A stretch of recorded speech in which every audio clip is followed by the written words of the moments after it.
Hi, and welcome to another episode of Hair Fix Friday. I'm your host, Dr. John Frank. Today I want to talk a little bit about something that may be off the beaten path of just hair loss in general, but it's very, very common. And that has to do with the shampoos that we use and what do I recommend? People that ask me all the time, what do you recommend? Well, we're in the process of designing a line of products for ourselves and for you. But in the meantime, what are the best over-the-counter products? And so the fact is that there's really basically only three components in just about every single shampoo you see on the market. There's a soap, okay, that cleans the scalp. The soap has a product in there that binds to the oil and water, and so it can rinse away the oils in your scalp. Okay, so the first thing in the shampoos is a soap. The second thing is a fragrance.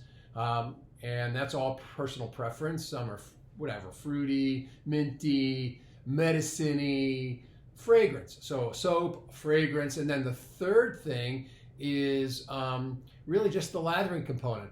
Beyond that, it's just some preservatives and some things to keep it together. I was a chemistry major in college, but that's way in my in the rear view mirror for me. And so if there's any chemists out there that like to add on, then I'd love to hear from you. But basically, those are the three components in soap. So in shampoo. So beyond that, it's really just labeling and packaging and the brand. So if you have hair loss, I wouldn't waste your money and be captured by hair loss shampoos.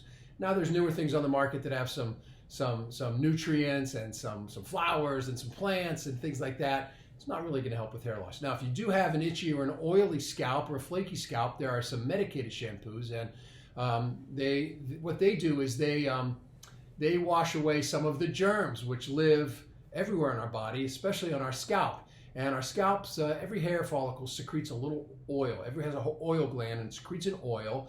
And sometimes those little germs, they can interact with the oil, and they live off the keratin and the dead skin in your scalp. And if you're not hygienic, they can cause some damage in your scalp, but probably not long-term hair loss unless it's really, really bad.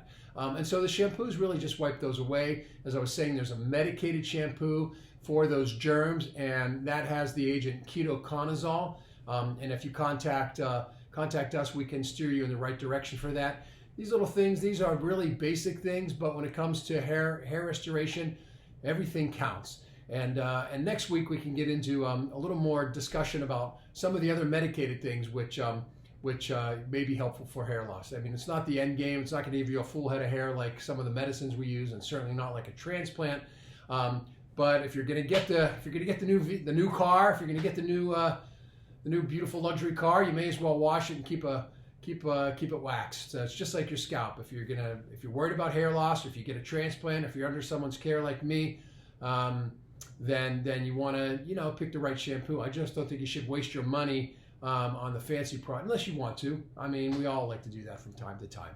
So until next week, have a great weekend, and we'll see you again on Hair Fix Friday.